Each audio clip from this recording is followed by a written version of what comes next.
দেশে human metapneumovirus HMPV আক্রান্ত সানজিদ আক্তারের মৃত্যু মাল্টি অর্গান ফেইলিওরের কারণে হয়েছে বলে জানিয়েছেন প্রধান উপদেষ্টার বিশেষ সহকারী অধ্যাপক ডাক্তার মোহাম্মদ সাইদুর রহমান। তিনি বলেন, এইচএমপিভি নিয়ে আতঙ্কিত হওয়ার কিছুই নেই। স্বাস্থ্যবিধি মেনে চললে এবং কিছু নিয়ম মেনে চললে এই ভাইরাসের বিস্তার কমবে।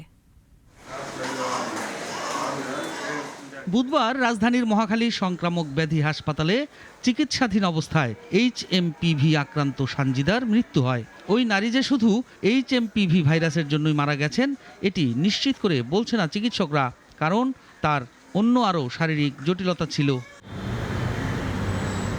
দুপুরে সচিবালয়ে স্বাস্থ্য মন্ত্রণালয় সম্মেলন কক্ষে এইচএমপিভি ভাইরাসে আক্রান্ত সানজিদার মৃত্যুর সংবাদের পরিপ্রেক্ষিতে এই জরুরি সংবাদ সম্মেলনে জানানো হয়, এইচএমপিভির কারণে মৃত্যু বিরল, তবে এই ভাইরাসে আক্রান্ত ব্যক্তি অন্যান্য রোগে আক্রান্ত থাকলে তার ঝুঁকি বেশি। এখন পর্যন্ত বিজ্ঞানে যেটুকু বলা হচ্ছে সব জায়গায়, সেটা হচ্ছে এইচএমপিভির কারণে মৃত্যু হওয়ার ঘটনাটি বিরল।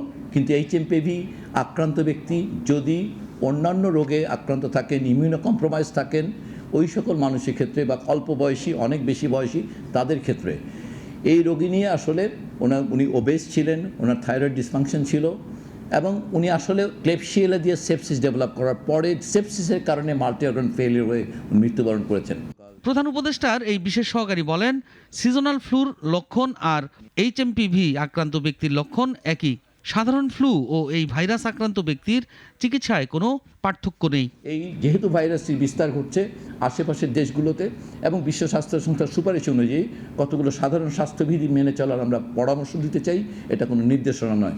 আসলে খুবই ভালো হয় যদি এই সময়কালে যখন কেউ অসুস্থ থাকবেন তিনি যদি জনসমক্ষে বেশি জনগণের মানুষের মধ্যে না আসেন, সাধারণ মানুষও যখন নাকি অনেক মানুষের মধ্যে যাবেন তখন যদি উনি মাস্ক পরেন তাহলে, এবং যখন অসুস্থ বোধ করবেন উনি যেন ঘরে থাকেন। এই ভাইরাস বেশি ছড়ালে প্রাণঘাতী হয়ে উঠতে পারে, তাই চেষ্টা করতে হবে সার্কুলেশনটা যাতে কম হয় বলেও জানান তিনি। যিনি সর্দি জ্বর কাশি। সাইফুল শাহিন, নাগরিক, ঢাকা। সাধারণ মানুষ